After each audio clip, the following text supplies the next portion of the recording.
যদি কৈছে অখিল গগৈ ডাঙৰীয়া মহাপাপ কৰিছে আৰু সংখ্যালঘু ৰাইজক চৰম অপমান কৰিছে, এই কথা যদি কৈছে, মই ক'ৰবাত এটকা ক'ৰবাত দিছোঁ, আমি পইচা ক'ৰবাত দিছোঁ।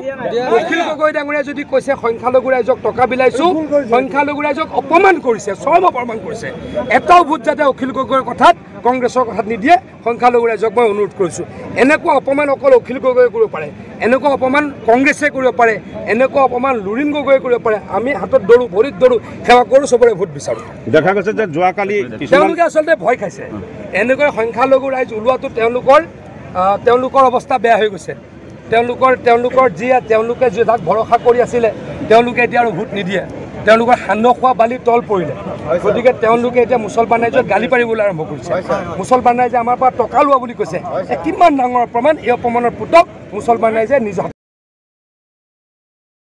কংগ্ৰেছৰ বহু নেতাকৰ্মী আজি বিজেপিত যোগদান কৰা পৰিলক্ষিত হয়। নগাঁৱতো বহু নেতাকৰ্মী কংগ্ৰেছৰ বিজেপিত যোগদান কৰে তথা বৰাক ভেলীতো বহু নেতাকৰ্মী বিজেপিত যোগদান কৰা পৰিলক্ষিত হয়। উক্ত দুয়োটা অনুষ্ঠানতে বৰাকত পৰিমল শুক্লবৈদ্যদেৱ তথা নগাঁৱত পীযুষ হাজৰিকা উপস্থিত থকা পৰিলক্ষিত হয়।